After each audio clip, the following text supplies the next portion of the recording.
Hello and welcome to my channel. My name's Siri. Today I will be sharing my 4-product, no foundation makeup routine. As always, the products I'll be talking about have 0 pore-clogging ingredients in them. They're all also very safe for my acne-prone, sensitive skin. Don't forget to like and subscribe and keep on watching to see how this look comes together. This is the Too Faced Lip Injection Gloss. This gloss is sheer, but it has a plumping effect that also turns my lips pink.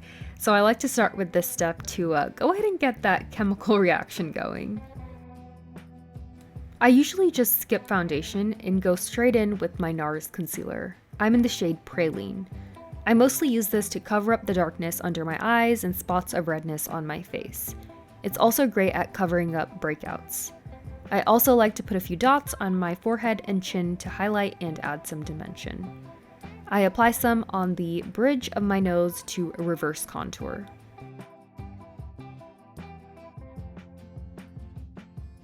I use a small fluffy brush to blend out the concealer on most areas on my face first. I don't really need a lot of coverage in these areas, especially on my forehead and chin. I just want to even out my skin tone, so this brush does a great job of making everything look blended and naturally smooth. Even when I've really struggled with acne, I have always felt like concealer does a better job of covering it up rather than layering the foundation and then concealer. I feel like layering a ton of products on top of each other just emphasizes the texture, which defeats the purpose. I let the concealer sit longer under my eyes to let it set. I take a smaller, flat concealer brush to tap in the concealer here. I don't blend it out in circles the way I did on my forehead because that would sheer out the product too much. This technique gives me more coverage so I can hide the dark circles and hyperpigmentation. I use the same technique when I'm concealing acne to cover up the redness. I usually love using bronzer to contour my nose, but on days that I just want to do my makeup really quick, I'll just use concealer on my nose to reverse contour and to highlight that area, which gives a similar slimming effect.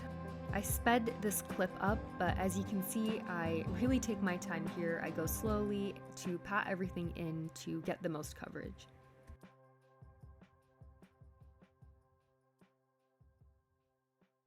After this, I take a flat sponge to smoothen everything out to get a more natural finish. This gets rid of any harsh lines left by the brush, but still keeps the coverage. After this, I use the Saie Radiant Setting Powder. If I use too much powder, then my face ends up looking dry and patchy, but I do need to set my under eyes no matter what so that the concealer doesn't crease. So my technique for this is to collect some powder on a flat sponge. I smoothen it out on the back of my hand and then pat on whatever product is remaining under my eyes. I let this bake for a bit while I apply blush, which is my favorite product. This is a Saie Dew Blush in the shade Baby. I usually use the shade Rosy, and I honestly think that shade looks better on me, but Baby's a new shade that I just wanted to try out. But I don't think I like the way it looks on my skin tone. I'll definitely go back to using the shade Rosy next time. This Saie blush is one of my favorite formulas because it has a lot of pigment, but it's still really easy to blend. It makes my cheeks look glowy but never greasy, which is such a fine line. I go back and forth between patting and brushing in circles to blend out the product. I go back in with setting powder to set the rest of my face. My skin was having a dry day, but I still wanted to lightly set my face. I get sensory overload if my face starts to feel greasy throughout the day, so I always add even just a little bit of powder to avoid that, but also not too much powder so that I don't look dry and cakey. I also brush away the powder that I had baking underneath my eyes at this point. Using an eyelash curler changed my life. I don't always like to wear mascara because it makes my makeup removing routine so much more complicated, and I also think mascara can look harsh on days where I want to look more natural. I feel like the Shiseido curler adds all the length and curl that I would get with a mascara, but without the pigment, which is perfect for a no makeup look.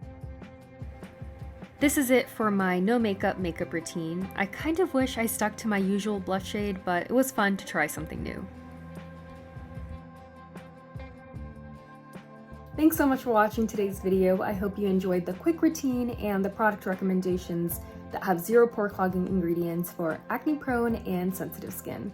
I would love to share a lot more of these types of videos. Don't forget to like and subscribe, and I'd love to see you here next time.